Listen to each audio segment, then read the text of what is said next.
You got athletes that are trying to train in the off season to improve their skill, improve their craft, to vie for a new position, to put up better numbers, to get bigger contract. They want to have someone, you know, procure this for them.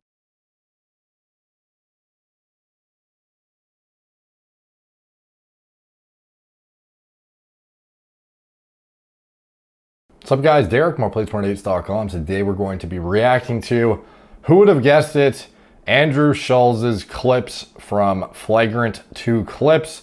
He has a nice string of juicy content which just screams my channel. It is how LeBron James spends $1 million on his body.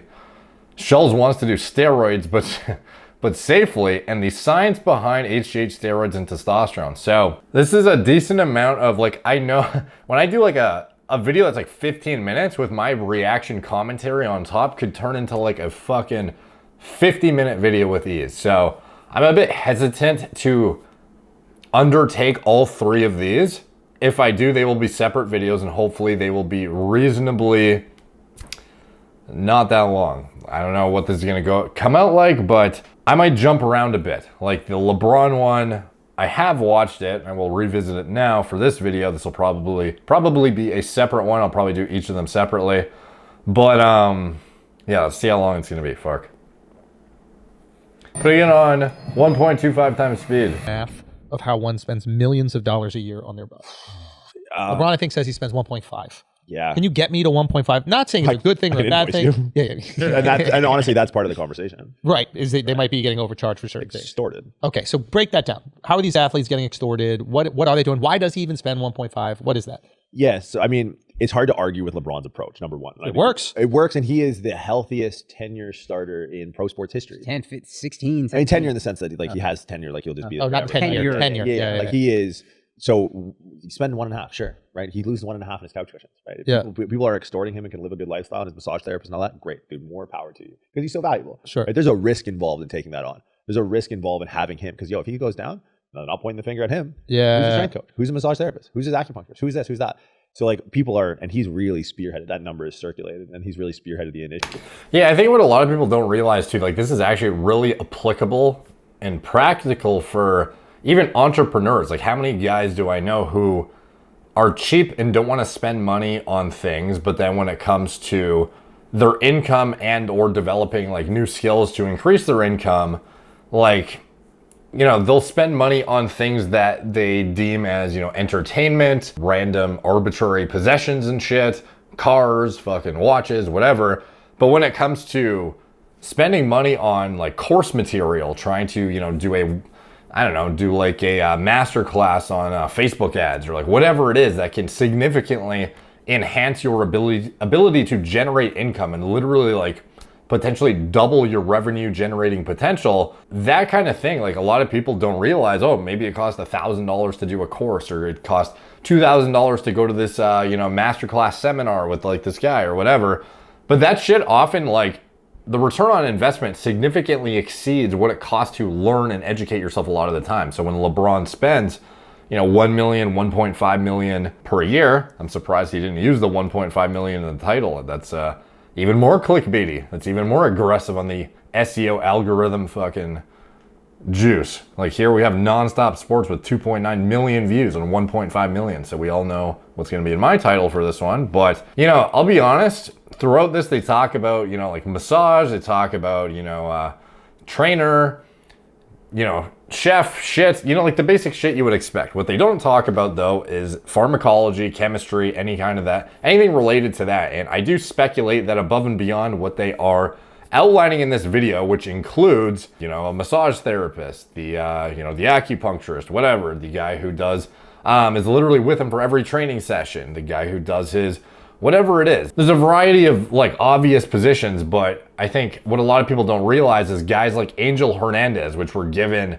like essentially a giant commission if they had a certain athlete, you know, win a Olympic medal, for example. And this guy, his only job was not necessarily to, you know, he didn't have a basic like massage therapist role. Rather, he was somebody who was literally designing pharmacology protocols for the athletes, you know, at the Olympic Games. He was trying to design ways to skirt around doping parameters in order to enhance performance outcomes. And this is for a lot of well-known athletes who, later it came out that this information he was providing to them and designing these protocols for them. But this is shit that goes on behind the scenes that a lot of people don't find out about except in the worst case scenario when it actually blows up into this big story and gets publicized. But oftentimes it goes under the radar because they're getting away with it. It's not like this is the only guy who's done it. It's not like Balco is the only fucking organization that's ever tried to dope Olympic athletes. There's other people behind the scenes trying to do this shit in order to give people a performance enhancing advantage. If you really think LeBron is not doing everything in his power to maximize his longevity right now, and if you really think that does not involve pharmacology in any aspect whatsoever, you're fucking delusional. There's no way he is not. And by the way, if you want to see a deep dive into the scientific explanation of what vectors he's really leaning on, what he's really doing in order to skirt the parameters and whatnot, you can watch my video called LeBron James Steroid Cycle. I will put a card up in the corner of that. And in that, it's, to be honest, in the NBA, anabolic steroids are not that critical for enhancing performance. In fact, it could be detrimental in many aspects. What you would be doing are things like in the peptide realm, they actually talk about in, maybe it's not this video, in another video though, where they talked about, for example, injury proofing yourself. Enhancing recovery parameters, shit like that is far more important than enhancing muscle protein synthesis as an NBA star. Having any kind of, connective tissue, joint integrity, shit like that is going to be of far higher importance than, upregulating, antagonism of glucocorticoid receptors in order to offset catabolism or some shit like that in a calorie deficit. This is not the kind of thing that is concerning for an NBA star, how much contractile tissue he can accrue in as fast of a period of time. So you would not be going out of your way to try and, skirt around with, compounds that are, heavy duty, sympathetic drive inducing, adrenaline ridden things that are going to make you go fucking insane.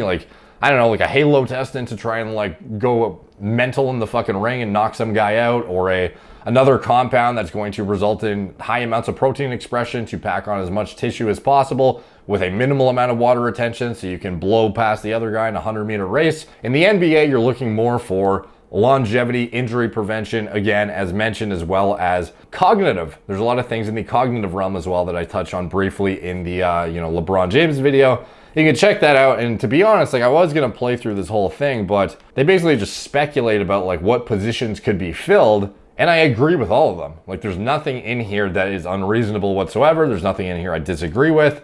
At the end of the day, I just think some of the things that go overlooked quite heavily in performance enhancement and professional sports is the fact that a lot of these guys are hiring out positions under the table in order to, now again, I don't know if he would factor that into his 1.5 million per year. I don't know if he has to literally show a balance sheet how that breaks down or not, but I imagine he has a guy at least, he probably has a fucking team on staff who is responsible for that element of his game in order to maximize whatever he can possibly fucking maximize within the constraints of the doping parameters in the NBA, which in fact are quite lenient relative to leagues like the UFC. It's kind of interesting how NBA would have much less stringent parameters than something like the UFC, which has, you would think, a smaller budget and or be less stringent due to lack of resources relative to the NBA. But instead, we see the top sports in the world being actually less strict on their athletes, and it gives more of a backdoor